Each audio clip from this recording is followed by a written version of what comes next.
right. Welcome to the Legacy Liftoff series. As you know, I know there's not anybody actually in here watching me right now, but that's all right. I was doing what I do best. I'm making music. Making music. Um, yeah, I'm not trying to make it sound like I'm bragging, but yeah, I'm pretty good at it. Um, So, we're going to, as you know, we have been working in our Legacy Liftoff series for this year.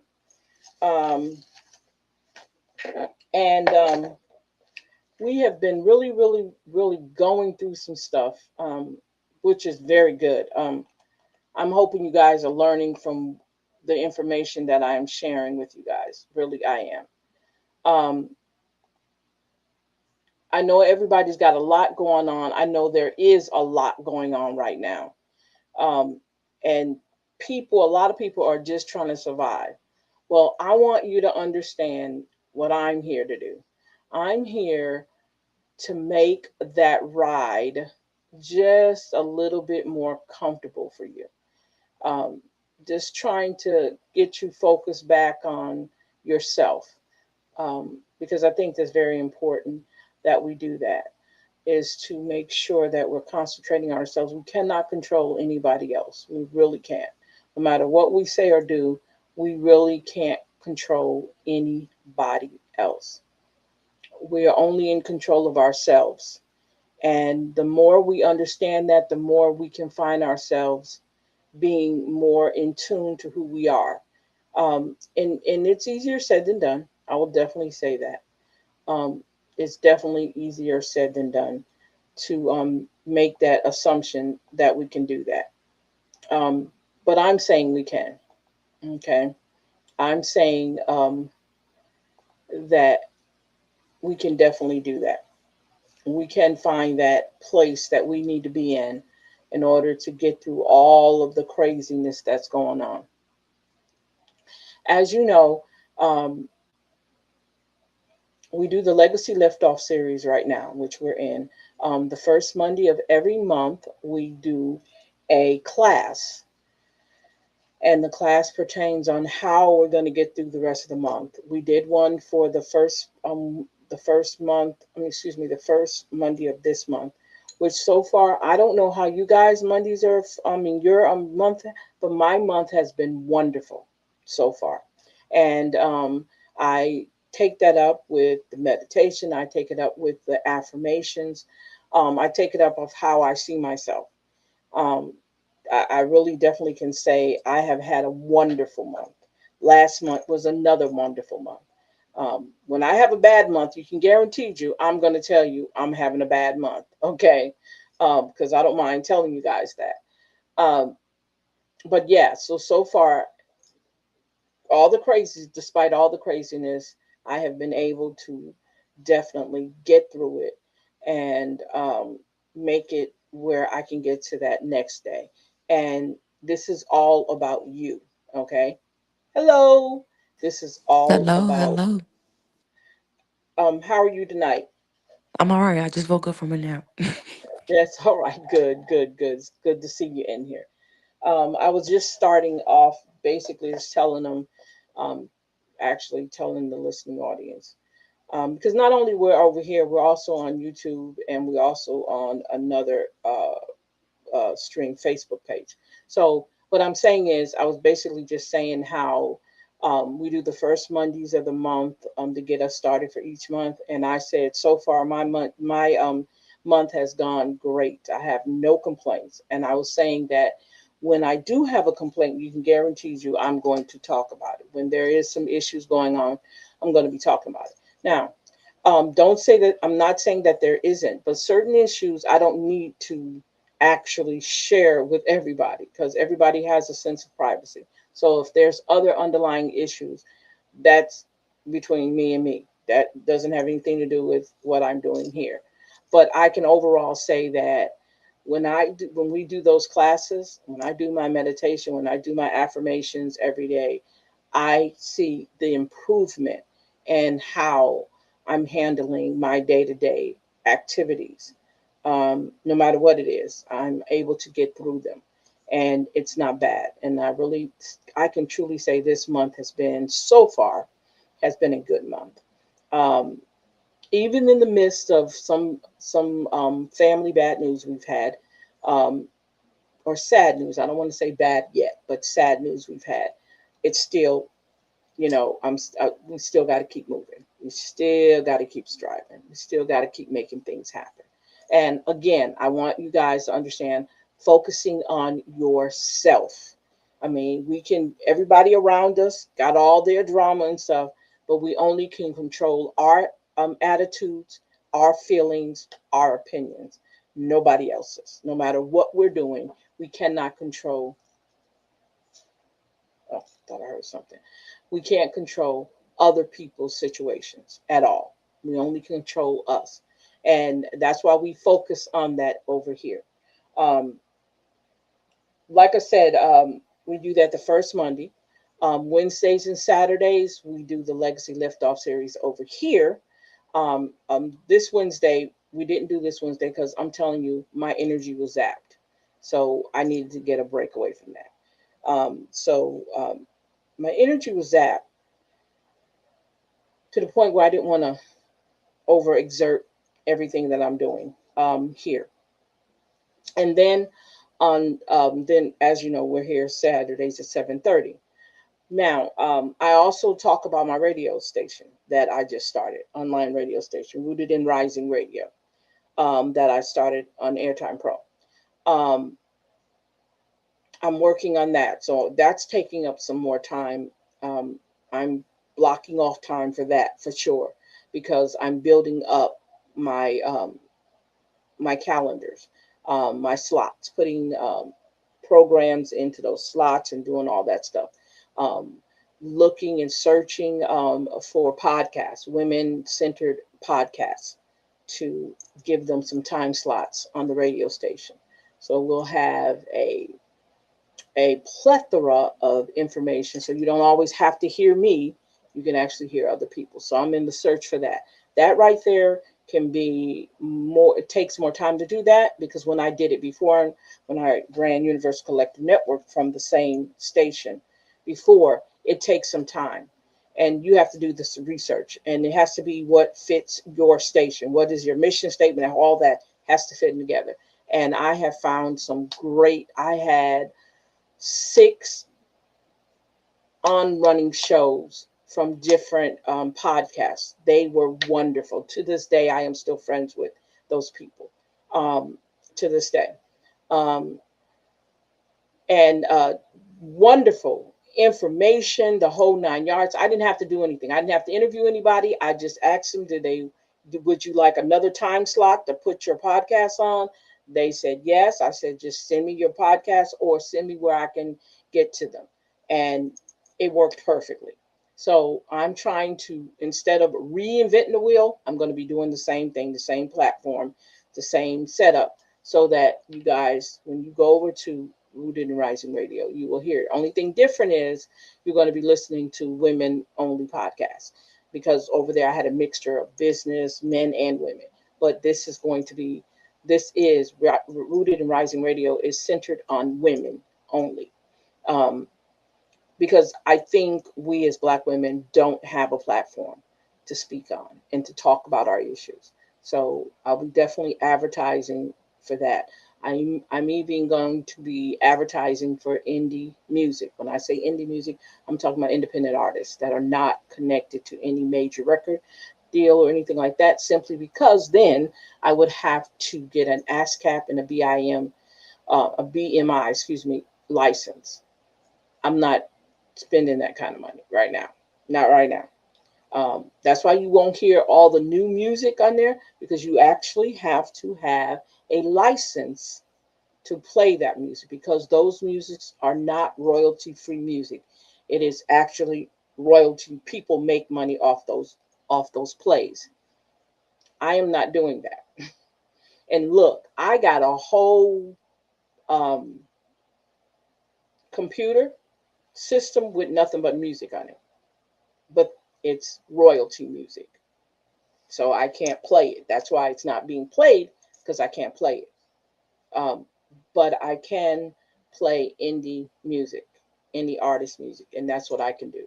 Um, and if they even have copyright information, I can definitely get that from them and get their permission to play it if that's what we have to do. But I'm not right now buying any licenses to play any kind of music like that when I don't have to. When I have alternatives, I'm going to go for that alternative. So building up that radio station takes a lot, but I think it is well needed. I think being able to broadcast live, being able to do the whole, just it's a regular radio station. It's just online. That's it.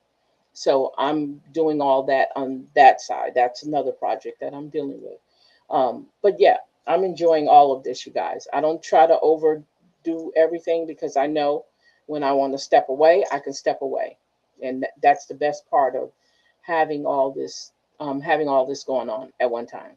And then also, the other side is the politics and all that that I get involved in sometimes. Um, but enough about that because we're going to be talking about self care. I just wanted to kind of give you guys an update on what's going on. Do not forget, we will be having a first Monday class to get us through April. We'll see how April going to work out. But so far, like I said, March has been a great month for me. So far. Um, as long as you have a guide, you have something that you're working with, you have some type of project that you're working on to keep you busy. So when you see all this other crazy stuff going on out here in this world, don't get so wrapped up in it. We talk about it, we discuss it, but you don't make it centered in your world. You have enough things to be worried about or concerned about yourself, keeping yourself together. Because at the end of the day, these people are going to do what they're going to do, and we can do what we can do to help, and that's it. We don't have to get caught up so deep into it. Okay. And I'm saying that because I'm learning how to do that because I've always been very passionate about everything I touch. And um, I have to catch myself sometimes and step back because it's all right to step back. So let's go ahead and get started on chapter 17. Chapter 8. Now, remember, you guys don't have a copy of this book. That's why I have it on the screen. Um, but I might need to give you guys a copy of it. Okay, I might have to. So this is the Melanated Woman's Playbook for Time Management and Leadership, and this is what we've been talking about. We've done good in this book because we're already on chapter 8. So this section, last week we talked about delegation, learning how to delegate work in the workplace if you're in a position of leadership, learning how to build a team of people that you can work with. You know how to interview them to know that they'll be part of the team and they're going to be working off the schedule that you need. Hold up. Bye. Bye. Um, come on. If you're coming in. Come on in. Have a seat. Thank you, sir and ma'am. See how I get interrupted? I get interrupted all the time. So anyway, we talked about delegation. We talked about being able to find the right people to make a good team with, and making sure that you and that team work together. And they are part of your mission because you got to remember when you put a team together, they have to have the same vision you have. In order for everything to work smoothly, they definitely have to have the same vision you have. So we talked about all of that, picking the right people and having that relationship with them. I'm not saying hang out with them, go to clubs with them, go to dinner with them, but having a great, solid work relationship with them. Sometimes that can be hard, but then sometimes it can be easy. It depends on the personalities, and you have to be able to work with a diverse set of people. Sometimes, not always. And also, the diversity can be in their personalities. Doesn't necessarily always have to be in the color they are. I mean, their race or their ethnicity. It can definitely be in the ideal that they have different personalities. They're great with the work, but everybody's not gonna, personality wise, is not gonna always um, be on the same sheet of music. So you, as a leader, has to be able to figure out how to make everything work together. So we talked about that last week. That was last week's chapter. So this week we're talking about self-care and time management and how important it is for self-care to be in place for you. Okay. Um, so when we look at the fast-paced world of leadership and entrepreneurship, before I go any further, do you have any questions at all about anything? Anybody? Miss Shamir? No, no, no questions. All right. Okay. So in the fast-paced world of leadership and entrepreneurship, excuse me, self-care often takes a backseat for melanated women in leadership positions. Let me make this bigger so I can see. I have to put on my glasses. Okay. For melanated women, be in the roles of leadership and entrepreneurship. This method involves dividing your day into distinct blocks of time. Remember, we talked about blocking off time, each dedicated to a specific task or group of tasks. By allocating, focus periods for work, meetings, personal time, you create a structured environment that minimizes distractions and maximize efficiency. This approach not only helps in managing your time effectively, but it also allows us to clear vision of our priorities and goals. So when everything is structured and put in place, it's easy for everything to move smoothly. Whatever it is that you have going on, it definitely makes it so much easier to work. I'm telling you, because I am a very disorganized person. Um, and I can have 500 things going on and not complete any one of them because guess what? It wasn't in a time slot. If I say 15 minutes, I'm going to spend reading emails, okay? Either reading emails or answering emails. Lots of times I'm in that 15 minutes, but I'm doing emails, answering, starting something over here. All these different things are going on in this little 15-minute time slot, right? So what happens is you find yourself doing all that and you didn't get the original thing that you were meant to do with those 15 minutes, and that's getting all through your emails, getting completely going through all your emails and making it through, answering everybody you're supposed to be answering. You find yourself not being able to do that. You didn't do it. You had the 15 minutes, but you didn't do the correct thing with it. You wound up doing 500 things. That's why it takes consistency and it takes discipline to do that. And now that I do understand how important it is for me to stay on task, because it has some issues. I have some issues with that. I'm learning now that I can't be doing all those things if I said in that 15-minute slot, I'm going to be I'm answering emails and I'm reading emails. I need to just directly stay on task. Now, there's something else. And I don't know if I told you guys this. And I'm talking about me personally. I'm not talking about anybody else. But I do have friends who suffer from ADHD, a small portion or borderline ADHD. So it keeps us from being focused. I have three friends like that, and they all have the kind of same craziness I have. So it's like we find ourselves doing all different kind of things instead of focusing on. So it is a big task to stay on task for us. It really is. And it takes discipline and it takes consistency. And sometimes those all don't mix. Okay. Especially when like I'm doing this and then I'll find myself walking down the hall, coming out the room and walking down the hall and might wind up in the kitchen. There was no need for me to go in the kitchen. Instead of me being back here, then I'll start a whole conversation with my husband, forgetting I'm supposed to be answering emails, right? And doing all the stuff I'm supposed to be doing in here. Get my time all messed up. So it takes a lot of practice and discipline to stay on task because that's basically what you're doing. Um, but once you learn how to do it and you have your structure just right, It works. I promise you it works. And I'm telling you that from me, a crazy, kooky person like me, I can literally say being structured and being consistent and disciplined and sticking to it, it really works. Even though it's hard, it still works. This minimizes your distractions and maximize efficiency. This approach not only helps in managing time effectively, but also allows for a clear vision of priorities and goals. Now, I'm going to stop, and I hadn't done this before, but I'm going to ask you, Miss Shamir, do you have a hard time of staying on task with things that you're doing?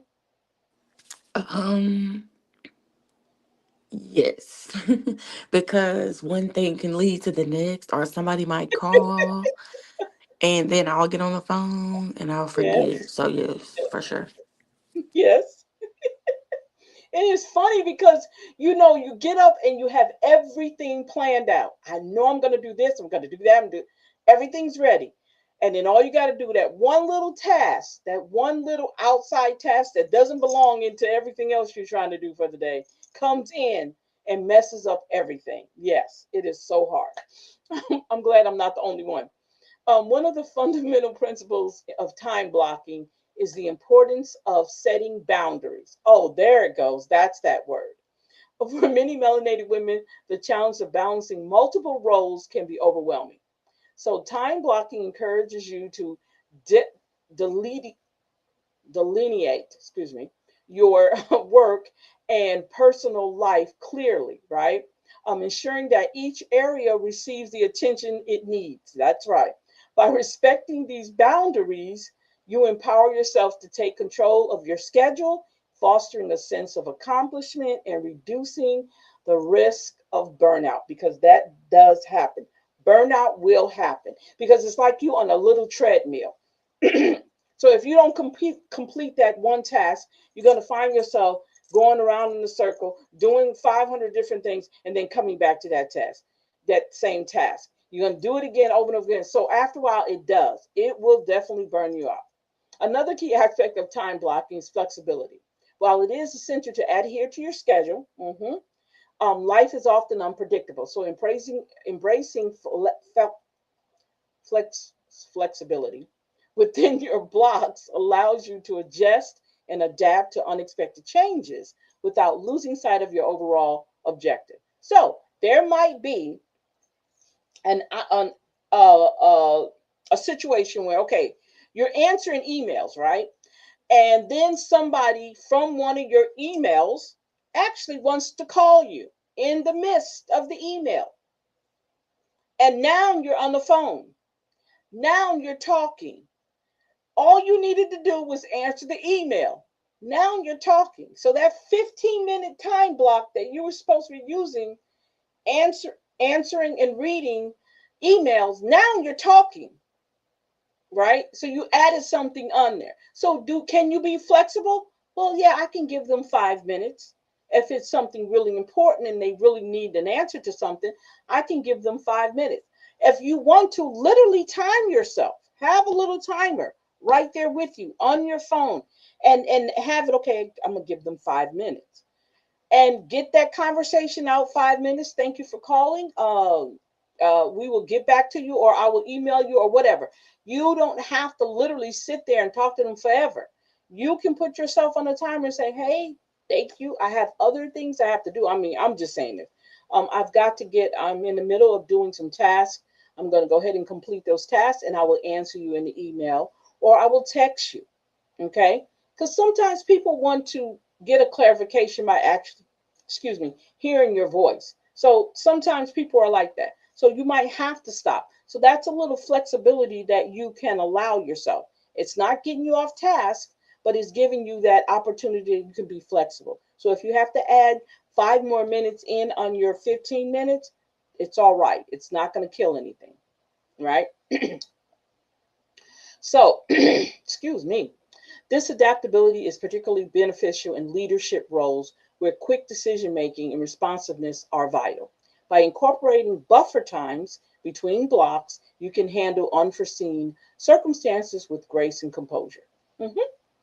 Moreover, Time blocking cultivates a habit of intentionality,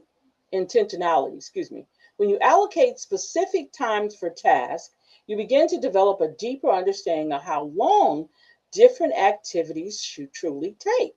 Mhm. This awareness helps in refining your time estimates and enhances your ability to plan effectively for melanated women and entrepreneurs. Honoring this skill can lead to more realistic goal setting, and ultimately greater success in achieving your aspirations. Now, in conclusion, mastering the fundamentals of time blocking can be transformative. Um, Practice for melanated women in leadership and entrepreneurship. Now, by creating a structured yet adaptable schedule, setting clear boundaries, and fostering intentionally in task management, you can elevate your productivity and achieve your goals with confidence. Embrace their technique as a tool for empowerment, allowing yourself to thrive in every aspect of your life. Now, I don't know if we went over time blocking on here. I think we did, but I am going to definitely find a sample of time blocking.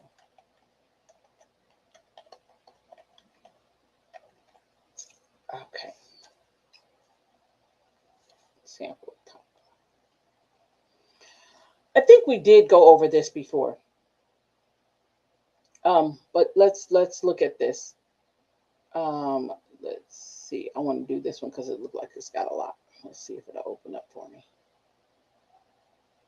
Okay, let's see what we got here. Give me a second. I'm going to pull it up as soon as I see one that I want to talk about. I want to make sure you can see it. Okay, so we're going to look at this one. Um, and it's a 30-minute increment. So if you look up here, I know you can see the same thing I see. So right here it says sales and customer calls 10 a.m. to 1 p.m. So he makes all his sales calls around that time, or she does. And then 1 to 2 o'clock, they do lunch. And then biz administration, so I guess that's the paperwork, that's from 2 to 3. And then you have one-on-ones with direct reports. And then you have 3 to 5:30. I'm sorry, you have with direct reports, okay, and then 3 to 5:30. One-on-ones with direct to phone. Okay, I'm reading that incorrectly. So you having one-on-ones with somebody with direct reports, and it's 3 to 5. So that's a 2-hour task, and then you get back down to after that. I guess you start doing some more paperwork. So if you're a manager schedule and find 15-minute increments to be limiting, you can do the 30-minute chunks. Additionally, 30-minute increments can work well for people who use 25-minute. It's called a Pomodoro sprints. This can make it easier to complete important tasks. I think we went over that before. So again, do you see how everything is broken down? Can you see that? I want to make sure you guys can see that. Yeah, you can see that. You see how you can, and I'm not saying any people can actually do this. I am not saying that you have to do this. Okay, these are just examples of time blocking. You don't have to set it up like this. Color coded. People who are really, really down, who are really, really about time blocking, they're going to do this. Okay, no matter what. And there are also softwares. What's the names that you can actually use, software products, excuse me, that you can actually purchase or use to set your time up like this. And all you got to do is have your timer on or whatever and set it up. The hard part about setting this up is actually doing it, the writing in, putting the stuff that you're going to be doing that day.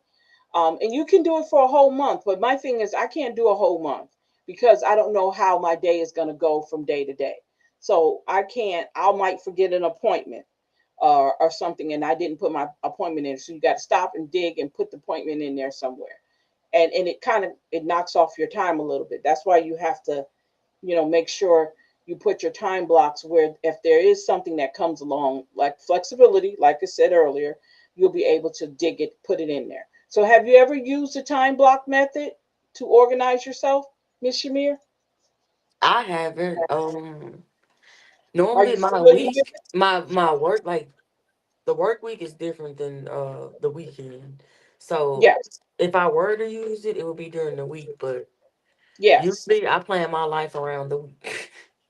Huh? I said usually I plan my life around the week.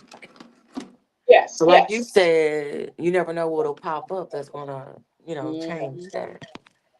And it's crazy because when that thing pops up, you got to go back. Okay, now I got to switch up my times. So I guess you'd have to adjust all your schedule in order for you to make sure everything fits. So you always have to have. I'll say if you have a 30-minute slot, right, block of time set off, add probably about 15, maybe 10 minutes more on there just in case something comes up, just in case you can't get back to that same thing that you were doing before. So you kind of leave yourself open for that time slot. But again, when you think about it, if you're on somebody else's time, because you are when you have meetings and stuff that don't you didn't um, facilitate the meeting, somebody else did, so you have to make sure that when you do have that little flexibility that you're at your meetings on time, because there's you can't be saying well, this is not in my time slot, so I'm not doing this meeting. You can't do that. So you have to actually kind of see where all your meetings for that week comes in at, because sometimes they'll send you an email at the last minute, we're going to have an emergency meeting, so you've already got your time slot set up. So you got to figure out how I'm going to get this meeting in. Well, you got to do the meeting, you just got to switch everything else around, because those meetings are very important. So that's basically what it is, kind of having that leeway to, if you have to go to a meeting, can we do this meeting at my desk? You know, can we do it like over the phone? If you don't want to leave your desk, just because I can still listen to you and still get my work done. You know what I'm saying? But I know that's not always the way it works. I know I've had to have meetings where I had to leave my office and go somewhere else and do stuff. So, but you have to keep yourself in that. To keep yourself in the way that you to figure out how you're going to be flexible, and also, like I said, have boundaries. You have to have those boundaries in place. So it says this allows you to chunk out your entire week into 15, 30, and 60-minute increments. For example, you can work well for founders, CEOs, as well as many individual contributors, such as software engineers, designers, and writers. So this would work for you, with you being IT, having one that fits just for you. Um, that would work for you, right? Now, do you do any web designing and stuff like that? Web design, not really. It just depends on the situation, honestly. Okay, okay, okay. So as founders and CEOs can use this method to allocate enough time to get their 3 to 5 most important tasks done that week. Now, that's another thing, and I didn't talk about that. Prioritizing the task for that day or that week, knowing what's more important that needs to be done. If you're working on a project and that project has a deadline, you got to make sure that project is sitting somewhere in your time block schedule. It has to be in there because it has a deadline. Everything else you can probably match it up to where it belongs. But you definitely, if you have a project coming up, you definitely have to make sure, and it has a deadline, you have to make sure that you get that deadline done. So now when we talk about monthly time blocking, okay, they actually have template for it. If you want to plan out a large project or initiative, a monthly time blocking template may help. This style can help you break down a large multi-week project into smaller, less overwhelming milestones over the month. Typically, you can use the 1 day increments to mark down only the key tasks that must be done on that day to stay on track with the project. So I think that right there would probably be overwhelming for me doing a month because, yeah, I couldn't do a month. I would have to do everything weekly, or even daily. Depends on what the project is. Doing it on a monthly, oh wow, that's I can just see how that would just send my anxiety to the roof trying to put all that on for a month. It says if a company works 2 or 4 week angles, sprints, then a monthly time blocking can work well. You can map out and allocate a proper amount of time for all the key tasks that need to be done during that sprint. Quarterly oh, we're not talking. That's too big. That's way too big. That's too much. Yeah. So this is what a time blocking actually looks like. And I like the color coded because then with them being color coded, you know what goes where. And my thing is, I would be sitting there trying to design it, trying to put cute little colors together and everything. So I probably wouldn't get nothing done. So I would probably have to do that at home, and then make sure it's on my what's the name when I pull it up at work, because there's no way that I could just do this during the weekday, putting together. I would have to do it at home or stay late and do it at the end of like that Friday. But I'm not giving them no free time, so that wouldn't be a problem for me at all. I couldn't give them that. I'd have to do it at home on my time. So I think it's exciting to do, but I do see how it could be overwhelming too. So I make mine very simple. Okay. Um, I told you guys in this room I have my closet door. My closet door is actually painted with the chalkboard paint. So I actually put everything on the chalkboard. So I do the time blocking. I don't use different colored chalk, even though I have it. I just use one color, and I check off every time I do something. I check it off, or crisscross it out, and it works for me. And I feel better because you know what I don't do? If it's nothing else to get done in those time blocks, I'm not adding anything else on. And that's the hard part for me. Because if I finish one thing and I got a little bit of time left, I'm going to try to start a whole nother project, which I don't need to do, but I will do that. So once I'm getting disciplined in the point of when that one task is done and that time slot, that's all I'm doing. I just wait. If I got 10, 15 more minutes to wait for the next time block, that's when I'm going to do it. I stop trying to pile everything all together. And it messes up your rhythm, especially if you have a rhythm going on with how you're doing it, setting it up. There's no need to mess with it.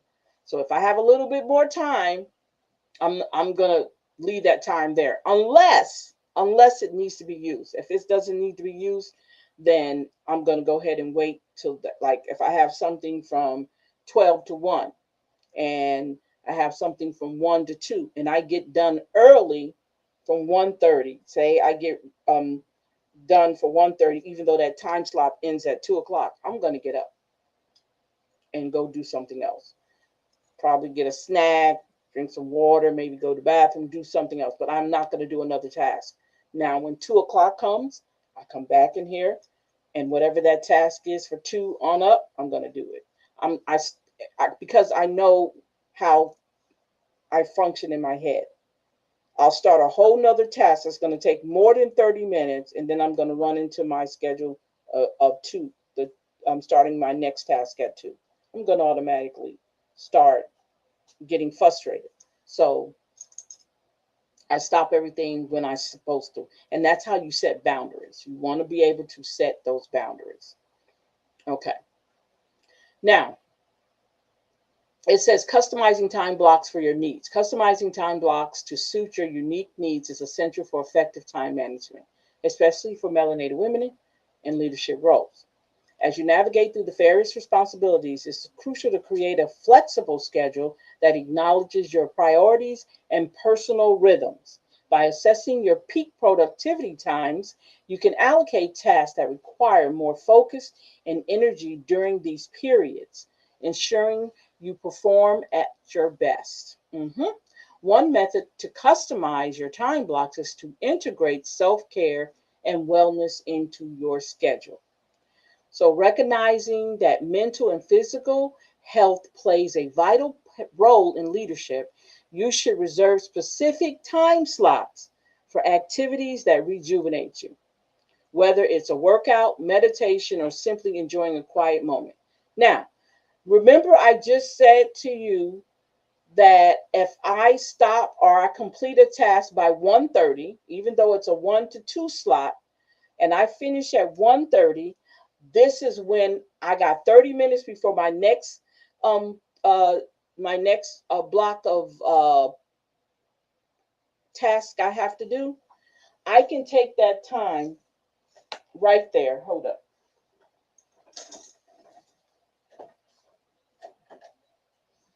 Bye. Go. Go.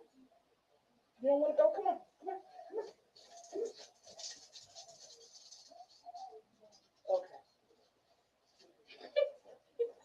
Bye. I'm sorry, y'all. I do Anyway. like what you said, Missy, about the time block as far as it versus a month, then Mhm. a year, then I'm sorry, a week versus a month, because Mhm. I do what I want to do in my own timing. And sometimes Mhm. it's good because I used to stress myself out about having things done by a certain time. Mhm. But I had to let that go and that made me feel better. But now I'm in the position where I got to get back on schedule. Yeah. And like you said, when you have a certain slot, you may have Mhm. 30 minutes free and you're not going to add anything to No. that. And I relate because I'm going to, like you said, that I'm going to add something to that, but you got to stand firm on not adding, Yeah. anything, because we always have so much to do as women. It never ends, It's never. so I'm taking in that weekly block because Mhm. that's something I think that's a great way to start. Exactly. And take your time. You don't have to rush into it.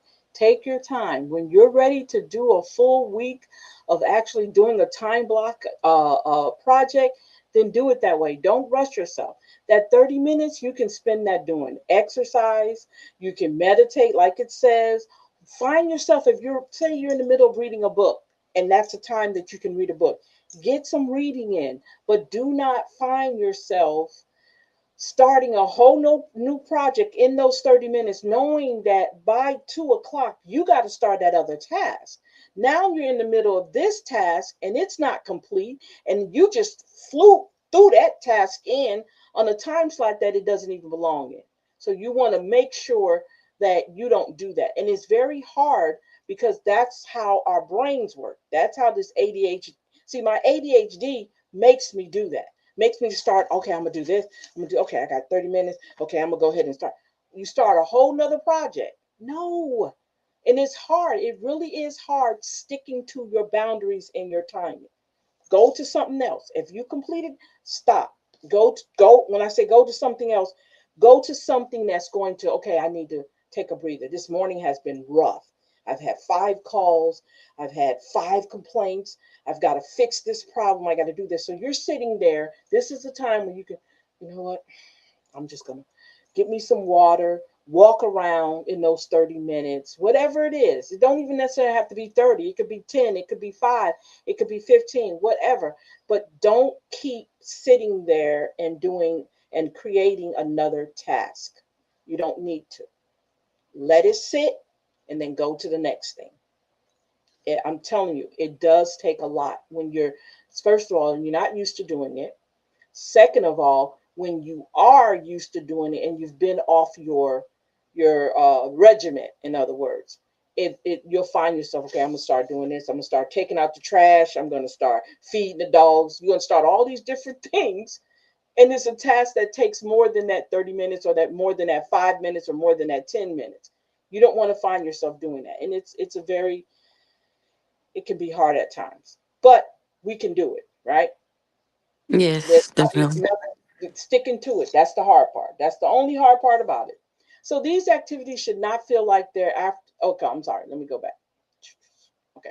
Additionally, consider the unique challenges faced by melanated women in the workplace. Customizing your time blocks can also mean setting aside time for networking, mentorship, and community engagement that resonates with your identity and aspiration. So that's after everything is done, and this is your downtime, and you're able to do that with time blocks and putting everything in place. You know when to stop working. Now, one thing I had for goal was to stop working every day at 5 o'clock. No matter what I'm doing, stop at 5 o'clock. But that doesn't work for me, and I've tried it. But what I have started doing is, like, when we finish a show, you know, when we finish a show, no matter what time it is, I used to sit here until 1 and 2 o'clock in the morning. I'm gonna say because I am a night person, so I'm more creative at nighttime. So I find, but now I'm finding myself getting up. I was talking earlier to my sister, finding myself getting up and taking my butt and going to get myself freshen up and go to bed instead of sitting here, especially if I don't directly have a lot of things that I need to do. It can go for tomorrow. I can see if I have room in my time slots to dig whatever I needed to do tonight. You know, I can put it on, see if I can fill up any place that I can do that extra work that I had that little time in with. If I needed to. If I don't, I leave it alone. It's a process, it is discipline, and it takes time and consistency. And sometimes that's hard to do. If I really, really need to do something, like, I know for sure that I have to get my newsletter out for my Substack post. I have a newsletter that goes out once every 2 months, and it's time for me to write one. I know before this month is out, I have to at least have it put together. And so when it's ready for it's scheduled for me to send it out, I'll get it sent out. And I always wait to the last minute to do it simply because I don't know why. I just do. It's not like I don't have time to do it. Um, I just do that. It's not that it's very because I have time. I have a deadline for myself to make sure that I have it done, and it's done every 2 months instead of every month. A monthly newsletter, I have a every 2 month newsletter, and that helps me out too with timing, so I don't have to rush myself to do it. And it's going to be covering 2 months. So I take my time to do that, and making sure that's another thing with my postings. I don't know if you visit the website. So when you go on the website, I have blogs on there. I have to post those blogs, and then I have to post over on my Substack. So um, having everything, I definitely have to have a time block for all of that. And doing all that, and then doing all this, I have to be some sort of organized. Doesn't mean everything is in perfect uh, places, but I do know that this is important if I want to continue doing this. Or I can just close the book and say I'm not doing this no more. But I think there's a need for it, and that's why I keep doing it. When I get tired, y'all gonna know I'm not doing it no more. But I love doing it because I know people are being helped. See, a lot of times I'm on here and there's people who talk to me on the phone. There's people who email me who I actually answer back and have conversations with. And they tell me, yeah, you know what? I like what you're doing. Um, what you said the other night, it was real good. And they want to go deeper into the information. And I have to do that. I can't ignore them, you know. And I read your post, I get that. So that's the reason why this is so important. And especially when I'm talking to my sisters. When I'm talking to my black sisters, it hits me different. It does. And that's why this is important. Now, talking about flexibility. Wow. Flexibility is key when customizing your time blocks. Life can be unpredictable. As a melanated woman, you may encounter situations that require immediate attention. By allowing yourself the grace to adjust your schedule, you can maintain control without feeling overwhelmed. This adaptability empowers you to respond to challenges while still honoring your initial intentions for time management. So I'm going to give you a real quick question. I'm giving you a scenario. Tell me what you would do. You already got yourself set up. You have your time blocks in place. You've been working your schedule real well. During that day, your dog gets sick. What are you going to do? How are you going to handle that? And you have a meeting coming up, say you work at home and your dog gets sick and it's 30 minutes before a meeting. What are you going to do? Of course, I can't get too complicated because it depends on what kind of sick we talking. But I would honestly see how severe it is. Now, this is just my opinion because I have a dog, so I Okay. would see how severe the situation is first. But let's say if it was severe, honestly, I would send a quick message to my supervisor. I have an emergency that popped up, plain and simple. They don't need to know that it's a pet. Not everybody cares about that type of thing, you know. That's But it could be your child. They don't care about that either. So just let them right. know that I have an emergency. Hmm. I have an emergency. Please keep me up to date on what I Okay. missed, plain and simple. Okay. Okay. I've learned that working through corporate and universities, and all the language is really the same. Okay. Okay. So that's what I would do. I would postpone that meeting. It ain't that important. Okay. Okay. All right. That sounds good. Okay. Finally, regularly reviewed. The reason I asked you that is because some people do not know how to handle that if they're a That's person true. You're right about who, that. You're right about that. Yeah. you know what I'm saying, who, Yes. what, the dog, and then they'll start telling all. I've listened to people giving me, because working in those positions of being in charge, you get the whole stories. I didn't ask the whole story. Okay, if you need to do it, just go ahead and do it. You get But a Miss C, whole, you got to understand that it's the culture. It's the yes, work culture that they perceive. They want you to be afraid of your subordinates. Is that the word? Subordinates? Like yes, the person that's higher than you? yes. They No, the want you to subordinate is the person below you. below. So who's what you call it for the person that's above Your you? boss, your supervisor, your manager. Yeah, it was another word I was trying, but yeah, yeah.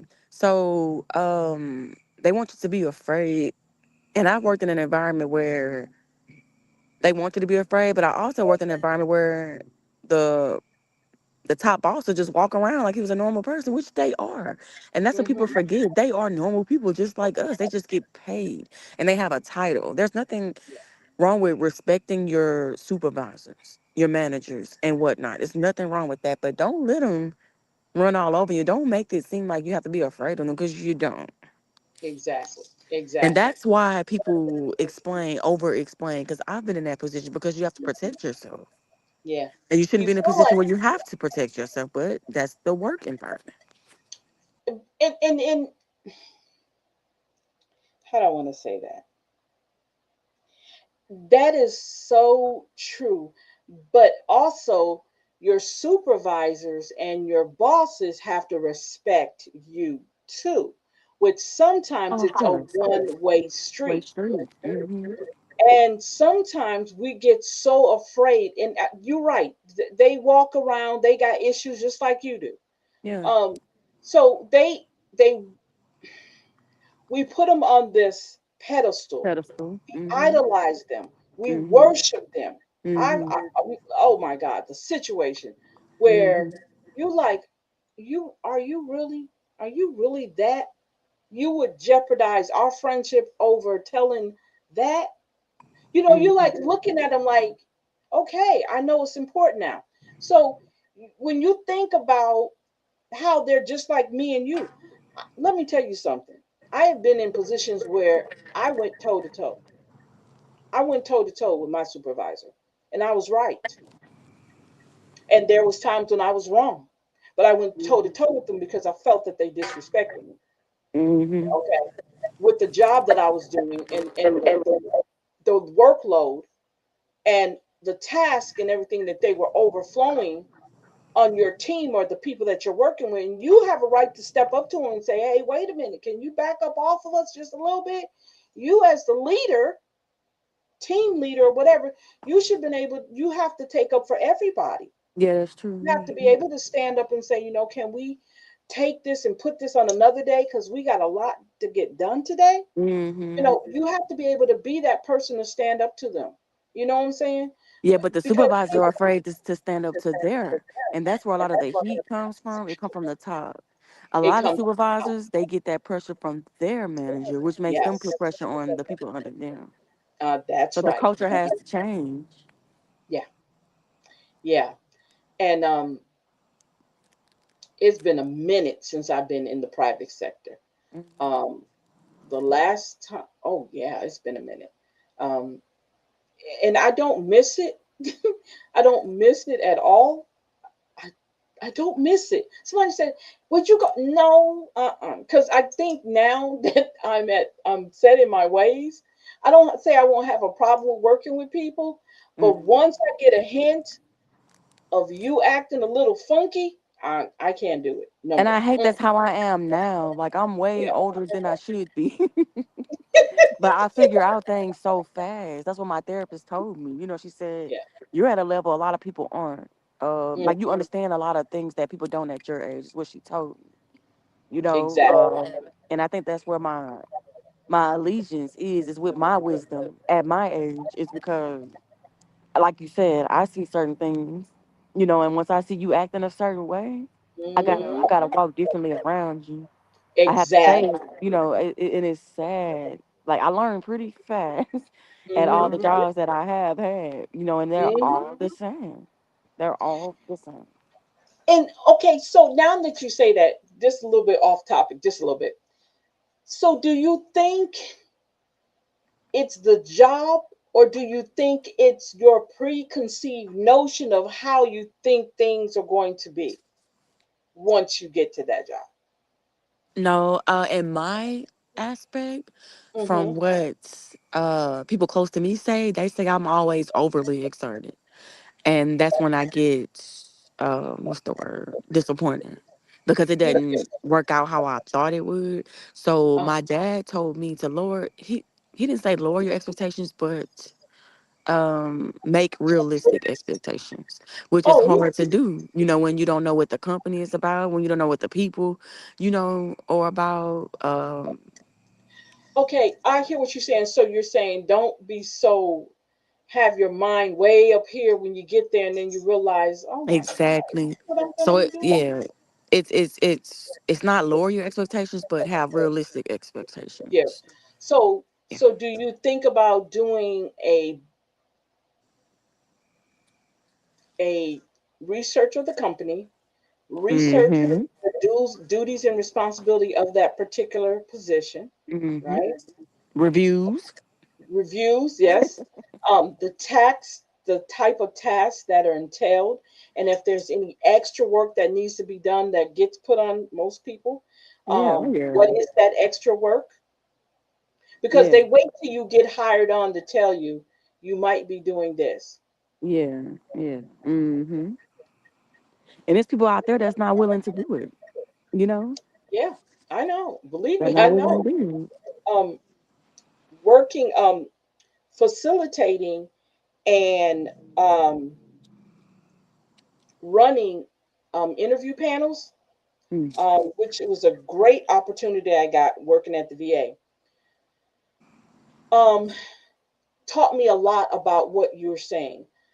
Making sure, are you willing? Because one of the questions you have, are you willing if there's other tasks that need to be Yes. done? Oh, I Are hate you that so willing to bad do because you know how desperate that? people be to get a job, man. Yes, yes, yes, yes, yes, yes, I hate yes, that. I hate it. Other duties as assigned. That's yes. on Other every duties as post. a sign. That's right. Other Exactly. duties as assigned. Hmm. And instead of you saying what that depends on what. Look, okay, so look, if you say that, like what type of duties, so that I know Yeah. I'm ready to do those, that I have some type of experience in doing them.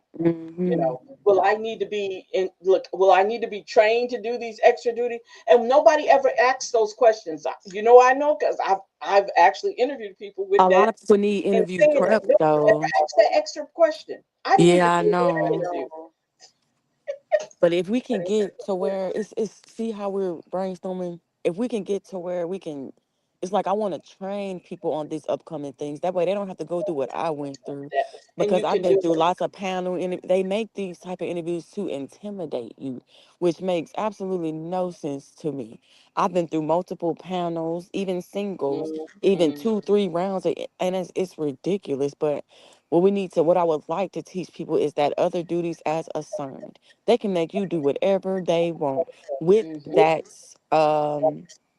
in the job description. Once you sign that contract, Mm-hmm. that's what it is. And that's why, well, you can do that. You can do an interview with somebody. You can do virtual interviews, Oh samples. yeah, You can, I've had those too. yeah, yeah.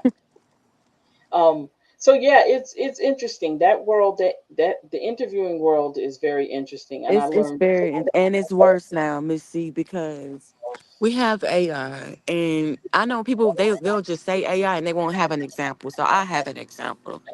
Hmm. I was doing, I wanted a work from home job. So my whole process was online, checking the Hmm. specifications of my laptop, but also Hmm. my interview was online. They had a system, I don't even know her name. They put names on everything, y'all. So you have Hmm. Alexa, you have all these names. It could be Bobby. So let's just say it was Bobby. I was interviewing me, and Hmm. I would press the button, and they would ask me a question. I would record my answer. This is Okay. what they're doing now, and this hurts applicants tremendously.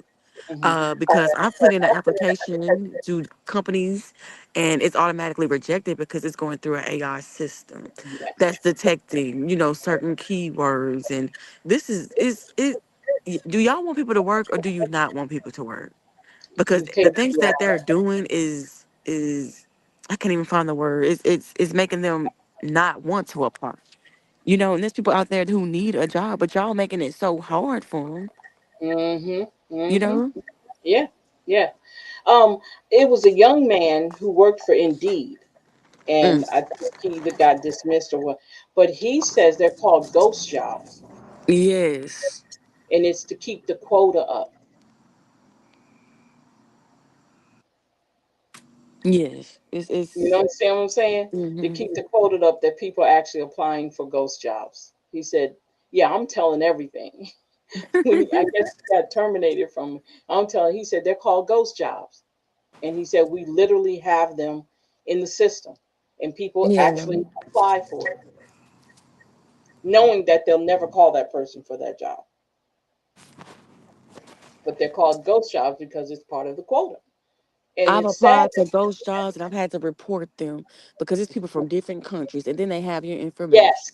So I've blocked them and everything. I've told Indeed, but you can report them Yeah. for the job postings, but it's been so many of them. And when I apply and when a person automatically hits you up 10 minutes Hmm. after you apply, come on now. They start spamming me with emails, spamming me with calls. I say, y'all stop calling my phone. So yeah, you're right about that. I'm a professional job seeker. I know. You said you got it down pat, huh? Oh yeah, I got it down pat. Oh, that's funny. Oh, I like that. Yeah, I'm ready. If you say a job seeker, I can be this job seeker. And see, with you having all that experience, Hmm. you definitely. Why don't you write a book on it? I mean, do write an ebook. It's not hard. It's not hard to do. Well, it's kind of hypocritical of me because I'm very hard on reading. Like, even though I went to college and everything, I'm more of a skimmer. I'm not going to lie. If I have to read it, I'm getting a test on it, plain and simple. I like to analyze data a lot, but when it comes to, I can read. Don't get me wrong. Mhm. But you say writing a book, and that's like, okay, we were just talking about the weekly block thing. Now you're talking about. Now Where am you're I talking gonna about. put that Why, on my where, block? where I'm gonna put that in there? I can't. I don't have Exactly. time So I'm for like, oh, I can't be a hypocrite. I don't read all the time, but I know how to read. that. Look, forget. I know how to do it now. I'm just saying I ain't doing. Don't be putting that on me right now. I get it. I get it. That's just a natural way I think. Okay, let's do it. You want to write a book about it? Okay. You know how to interview? Let's do that. Let's make the videos. Because that's what I would do. I'm literally. I would stop doing everything, and I would start Mhm. videos, making videos on how to interview. It's crazy. But that's because See, that's and how that's a they great are. idea, though. It's a great It is idea. a great idea. It is a great idea. Learning the because you're right. The what do you call it? The what is it called? The era, Hmm. job market era is different now from when I used to interview, and that was Hmm. years ago. So it is totally different. The last time I think I interviewed for something, the last time I interviewed was when I went to Texas and worked, and that's when I was working in the school system. That was the last time I actually interviewed, and it wasn't a hard interview at all. Yeah, from Um, what I heard, Miss C, back mhm, then they didn't do mhm. all these interviews. You pretty much just got the job, and if it worked out, it worked out. And if it didn't, it didn't. They got to Yeah. interview 10, 15, 30 people for one position. Hmm. Like, it's crazy. Y'all wasting y'all own time, literally. But you know what they do? There's again, let's talk ghost jobs. So what they do is they already know who they want. Hmm. Okay, They they just got to do already that know who they legally. want. Yep. But I know in the federal system, because a lot of the jobs that I applied for were in the federal system. So the federal system, they have to interview a whole bunch of people. Oh, wow. And sometimes they're sitting on that paperwork and Oh, not moving. wow. Yeah. Okay. So they might have that person they want. They've already done the background check, they've done all, and it's just sitting there. Hmm. And they'll wait to a certain time that they want to bring you back in and say, hey, you got the job. You can start on this day. A lot You of that remind goes. me of something. You remind you, and I always got to say it. Because if I Mhm. don't, I'm gonna forget. You just Go ahead. reminded me that you asked, was it the job Hmm. that was the problem, right? Like the duties of the job, and no, it's never the job. It's Okay. always the people. The people. It's always the people. The people ruin jobs because of their Attitude. cockiness, their attitude, their um yeah, all of those things. That people will work jobs, but they're not gonna Mhm. work low paying jobs and deal with BS. They're not. And that's where it's going now. That's where it's at now. Because it's not worth it. Um, and again, when you go from the private sector to the federal sector, it's not too much of a difference, but there is a difference. In the federal sector, excuse me, there's more leeway. In the private sector, it's not. Um, if they feel like you're not up to par, most of the time they're not going to give you a second or third chance. Most of the time they're not going to try to retrain you. But in the federal system, they will retrain you. They will let you get some time to learn something. Um, it's called remedial. Um, and what they'll do is they'll keep. It's called a performance. What that thing called? A performance review. So on your performance review, the tasks that you have to do and the things that you have to do, they'll write down, and then they'll let you know whether or not that you need extra training. They'll let you know when you sit down with your supervisor and go over your performance review, and they'll tell you those spaces, the places, the tasks, or whatever that you need to might work more on. And they'll ask you, do you need remedial? Do you need to go back over something? You have to be open and honest and say yes, no, I don't. I'll work a little bit harder or whatever. You get that opportunity. They can't just not work with you.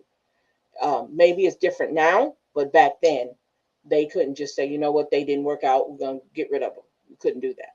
I know a young lady right now that works at that VA, and I will tell you, she should be at home.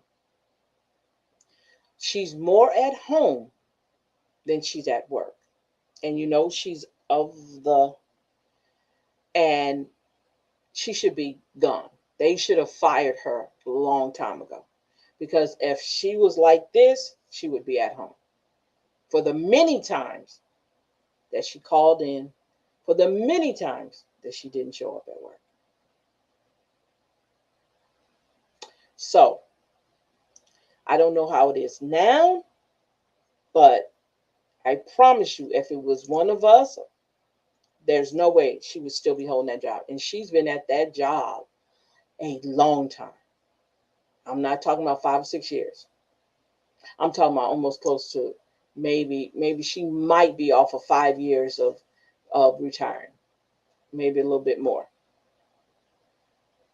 Yeah, to this day, she still does that because I still have people that work for the VA system that I can talk to, and she's still doing the same thing.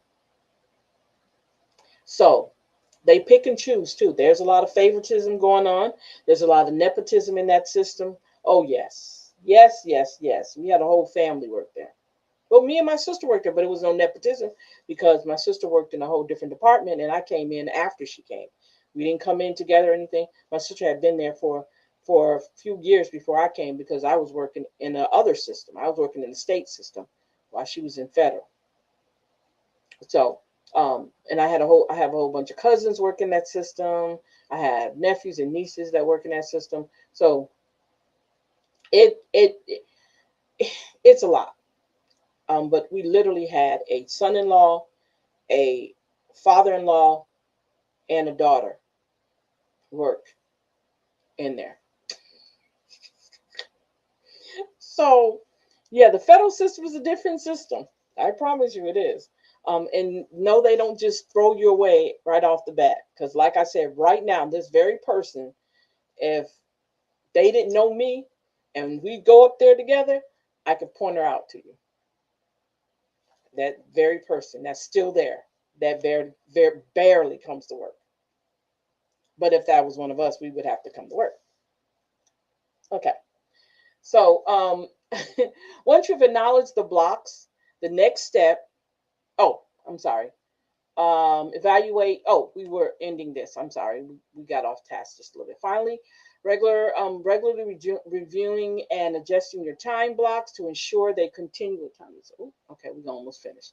Um, ensure they continue to meet your evolving needs. As you grow your leadership journey in your leadership journey, you will have responsibilities and aspirations. Being proactive and refining your schedule will keep you aligned with your goals and values and allowing you to thrive, not just as a leader, but as a melanated woman, paving the way for others because you set examples for others. When people start watching how you move, how you do things, and how smooth your schedule is, they're going to start watching you and they're going to want the same thing you have. They're going to want their schedule to move smoothly. And you have to be able to, you don't have to, but if you want to help somebody out, you definitely want to take time out and show them how to do the same thing. Evaluating and adjusting your blocks. So this is when we need to do some adjustability. Did we talk about that? Adjusting your blocks means being okay. I don't want to go. It's vital to have strategies to suit your unique circumstance. Okay. We're not going to do that. Okay. Moreover, seek support from your community to navigate through these adjustments. Networking with other melanated women can provide insights and encouragement that may inspire new perspectives on your time management practices. Sharing experiences and strategies can lead to collective growth, fostering an environment where everyone can thrive. Remember, collaboration is the key in overcoming obstacles and enhancing your leadership skills. Now, because when you just shared something, right? Talking about just this. So in that sense of us sharing, we both can get different ideals that'll work for us. Like I can say you've given me an ideal that I can work on or add into my time blocking management skills. And then maybe it's something I've said to you that maybe get you to add into your time blocking schedule that's going to work for you. If it doesn't work, that's all right. I can't say, well, you gave me this information, it didn't work. I'm not going to say that. I'm the one who made the choice of actually doing it. You just suggested it. Me taking action is on me, not you, because I didn't have to take action on it. So I can't be mad at you if something doesn't work out or you don't know what you're talking about. I can't do all that. That wouldn't make any sense because I had the opportunity not to do it. You could suggest it to me, but me actually doing it is up to me. That's my responsibility. Sometimes people have an issue with that. You suggest something And they want to blame you when it don't work out. No, I suggested it. I didn't say do it. It's a suggestion. That's what it is. Whether or not you want to do it is up to you.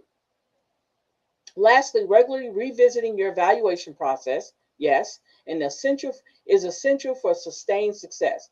Life is dynamic, and so are your goals and challenges. Set aside time to reflect on your progress. That's right. Make necessary adjustments to your blocks. This continuous cycle of evaluation and adjustment not only strengthens your time management skills, but it also fosters resilience in your leadership journey. Embrace this process as a powerful tool for personal and professional growth, enabling you to lead with confidence and purpose. So, why was that number? How did that go to number? Did we? I thought we were number 8. Hold up, I was looking at the wrong. I'm sorry. We were on 8. How did that happen? Oh, I know when I switched over. Uh, yeah. Okay. So this is where I meant I didn't. I'm sorry. Integrating self care. Yeah. Okay. I apologize. Integrating self care into your schedule is essential for melanated. When we had already talked about that in leadership roles, entrepreneurship, as you navigate the demands of your career, it's easy to overlook your own well being. We talked about that. We talked about that. Mindfulness. That's where we left off at. That's So because we we, got sidetracked per usual. yes, oh, we got real sidetracked, didn't we? Okay, so we were talking about self care. So we'll go into the mindfulness, and then I'm gonna let you go because it's getting late.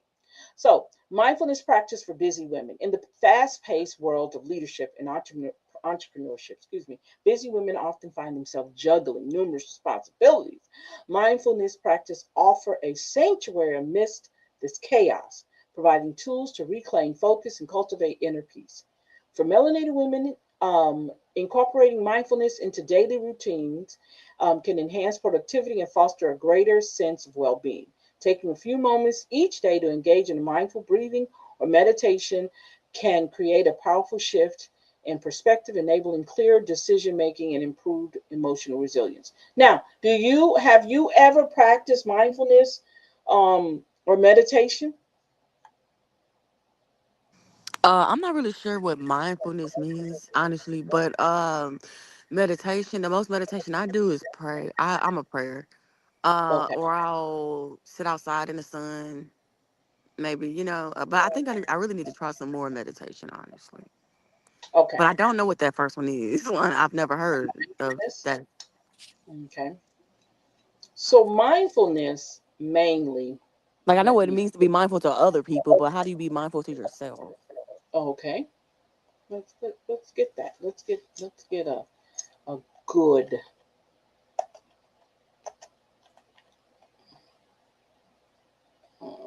mindfulness cues. So it says here, mindfulness is just a practice of intentionally focusing on the present moment, thoughts, feelings, and sensations without judgment, fostering a state of calm and self-awareness. So it's just basically you paying attention to your inner self. It's almost like meditation. It's just another word for meditation because you're doing the same thing in meditation.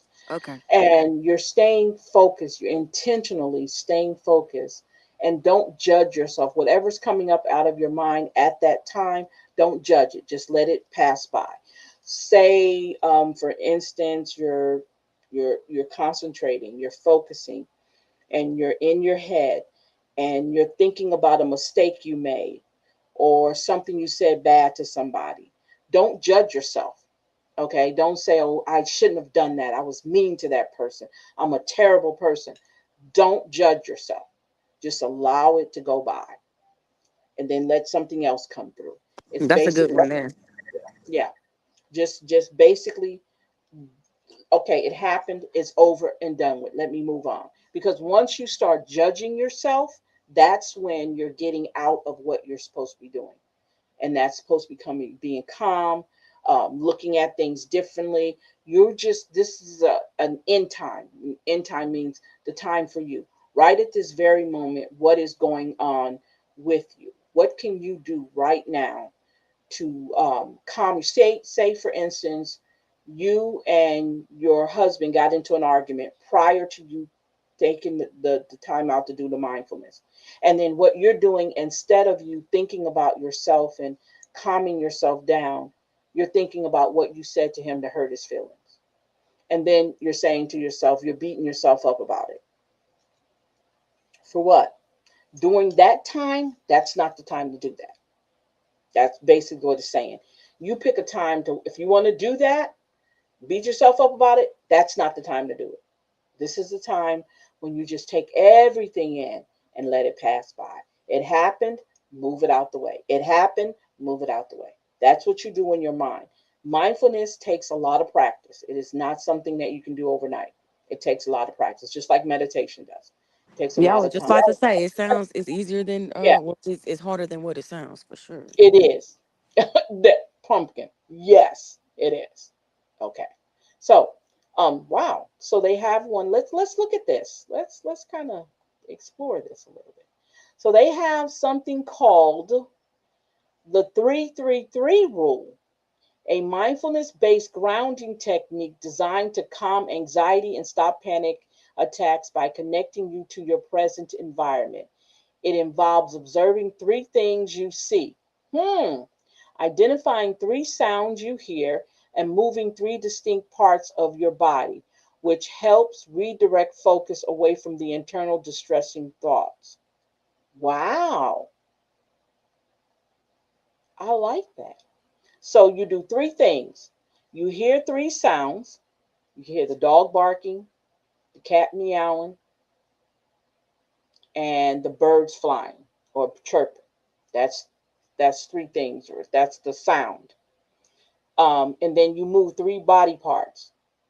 You can move your arm, your leg, your head. Wow, that's awesome. Yeah, it is awesome. I'm listening to you and doing it at the same time. That's funny. Um, so you do that. It doesn't say how many minutes you do it for. If it says three So three three, maybe it's yeah, it says three three see three. three things, hear three things, and then you're gonna move three things. So That's if we because see you're three only looking things, at the description. You got to scroll down to exactly. actually go to the website because it should tag the website. Yeah, it should tag one of the websites. Yeah, and it'll the whole Okay. thing will be there. I don't know why they Yeah, ain't just say how long. Because in my head, I'm thinking 3 minutes, but that's too long. yeah, that's exactly. So it says each step of the three technique can help shift your focus Yeah, from the physical and emotional distress and episode of acute anxiety. yeah, It uses senses to pull you out of the interior spiral of anxiety and hmm, orient you outward into your immediate environment. yeah. So it's pretty much bringing you back out of it. Yes. Because I've had Yes. my grandma. My grandma was on the phone with me. I was having a anxiety attack, panic Uh-huh. attack, whatever you want to call it. She Uh-huh. just and she's the most calmest person. You got to call somebody calm. Yeah. That's very calm that can handle stress. So she was very okay. Repeat after me. Uh-huh. She was a repeat after me person. So I Uh-huh. just repeat after her. Uh-huh. You know, and that helps. So this 333 thing would be pretty. See, these are the resources that we need. Exactly, sweet. These are the You are resources saying. that we need. Let me see. This is Okay, definitely yeah. so okay. So this technique's popular. Okay, now I don't know, have you ever done cognitive behavior therapy? I've heard of it. Okay, that's one of the things we do in our mental health at the VA, for PTSD. Um, this is a tool that they use in mindfulness is very much so a tool. The 3-3 rule for anxiety. Yeah, this is it. Okay, so let's see. I'm trying to see step by step instructions. Here we go. So it says, you see, can you see that? Let me make sure you see that. Can you see that? I can see the symbols. Okay. So you have your eye, ears, and movement. So it says here, let's step one, name three things you can see. Look around your environment and identify 3 objects you can see. Say them out loud or silently in your mind and be specific. For example, I see a blue coffee mug on my desk. I see the Space Needle through the window. I see my laptop screen showing an email. Why this works? Naming objects forces your brain to engage with your surroundings rather than staying trapped in an anxious thought. The visual cortex activates, pulling attention away from the amygdala, your brain's fear station or center. Step number 2, identify 3 sounds you can hear. Close your eyes, F comfortable, and tune into your auditory environment. Name 3 distinct sounds.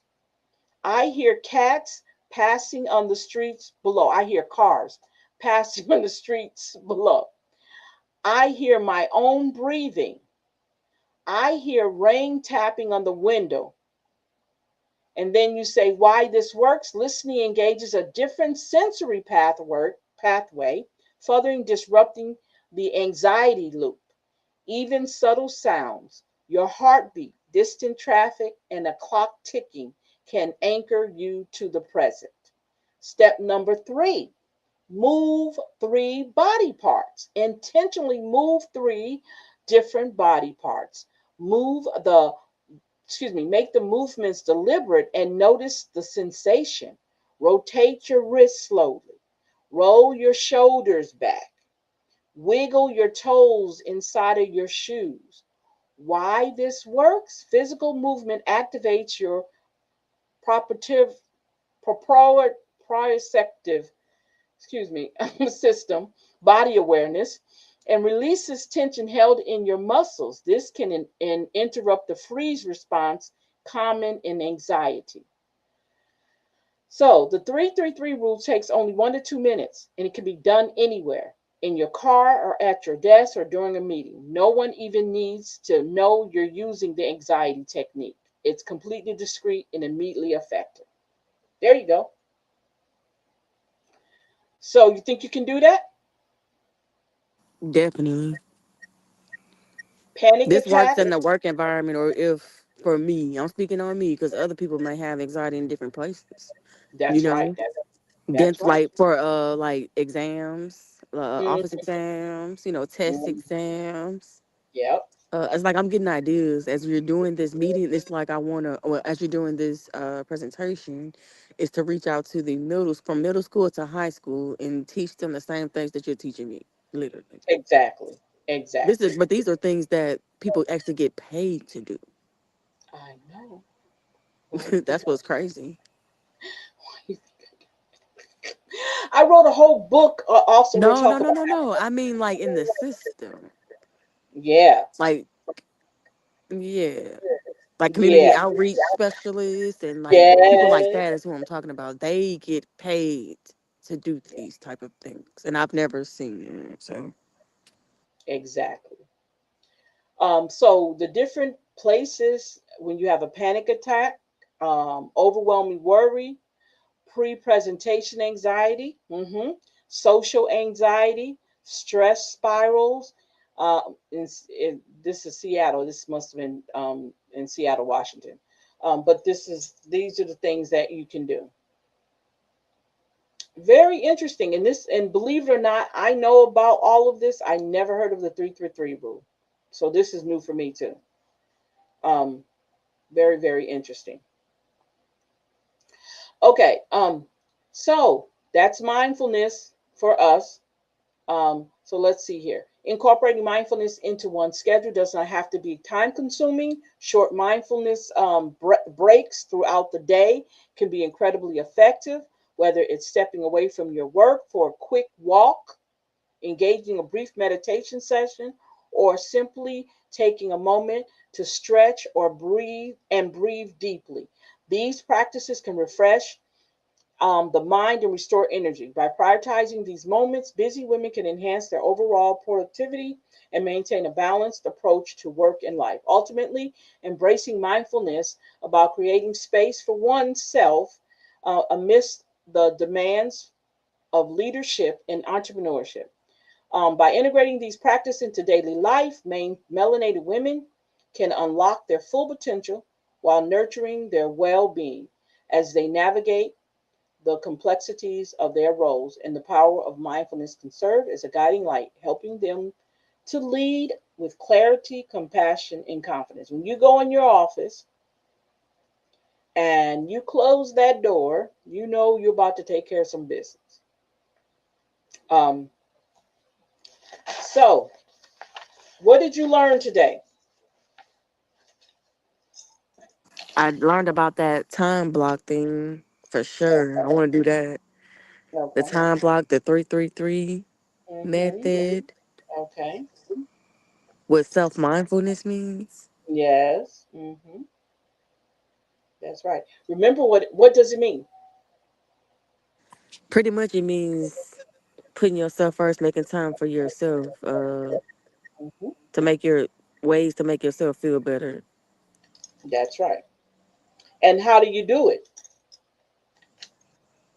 Um, how I plan on doing it would be honestly, I don't know yet. I'm kind of stuck on that 333 right now. I don't know Okay. how I would do the self mindfulness thing though. Okay, so the mindfulness is the 333. Yeah, that's what I'm thinking.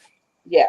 So what you do is, well, it's part of it because it's when you get anxious or anxiety kicks in.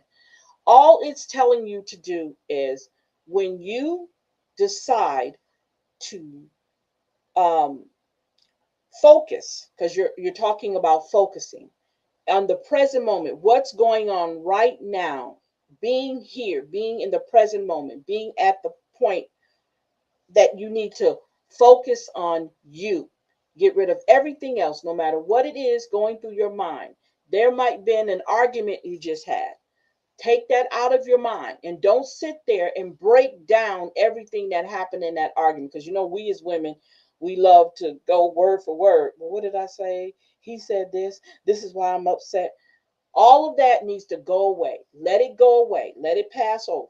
That's mindfulness. You're just trying to find a moment where you can just do a deep breathe and clear your head, because that's what you're doing. You're clearing your mind. When you clear your mind, come back and you'll be all right. I'm not saying you're gonna be perfect, but you're gonna be able to move forward. I can't. It's like you don't want to keep holding on to this same crazy crap all the time. You want to move on and okay, we went through this. I'm done. Let's go. Let's make everything else happen. But you have to do that. You have to do that mindfulness. And adding the 333 on there with the mindfulness. Oh yeah. And we can talk about cognitive behavior therapy. It is a therapy that is widely used with veterans, is widely used with anybody who has any type of anxiety, depression, people who suffer from PTSD. Um, that is very much so a therapy that they use, and you can do it either one on one, or you can do it in a group. I've done it both. Um, I like the one on one. I do the one on one. The group is fun too. Do it with a group is fun too. And it's not about having fun. It's more about people. You're connecting with people who having the same issues you are in life.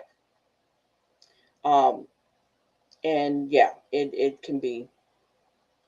The thing is too, it's all time because your mental health therapist or whatever, they only have like 45 to an hour with you. So you're in a group full of everybody who's got all this stuff going on. So you gotta make sure everybody get theirs out and talk about it. And then you interact with that person. If you can ask them questions, you can talk to them about their situation because it's in a closed group. It's supposed to be confidentiality. I don't share anybody's information because I've sat in many of those groups. But I've learned a lot from other women. Um, because you complain about how you feel about stuff. But you listen to somebody else's story, your story is minimum to their story. That's the crazy part about it. Your story ain't nothing what they're going through, because a lot of them deal with domestic violence at home. Um, a lot of them deal with their children, a lot of stuff going on with their kids, and you sitting up here and you feel like, well, damn, you find yourself like sliding down in the chair, like, I'm complaining about this. Ooh. When you hear them stories, ooh, them some heavy duty stories, and you don't believe they're really happening, but these are people's lives that you're listening to. So yeah. So I want to thank you so much, each and every one of you guys, whoever was looking over on our YouTube channel. Thank you, thank you, thank you. This was a great class. This was a great presentation. Thank you, thank you, thank you, Miss Shamir, for being the great student that you are. Thank you. You do so well every time you guys all show up. Everybody, I don't get upset when people don't show up. Oh, you didn't show up. Nope, I don't get upset because I understand. Everybody don't have to do this. But I'm glad that you came in. I'm glad you learned something. And we're going to, like I said, until the day that I say I'm no longer going to do this, I'm going to do this. Okay? Because I know you guys need it. I know there's a lot of women out there who don't get this help. I know that. So I don't mind doing it. So thank you so much for this time. I'm gonna go ahead and close it out. I got to do an outro for this what's the name? Because I haven't been able to do that. Set one up for this class. Okay, so you guys have a great night and bye bye.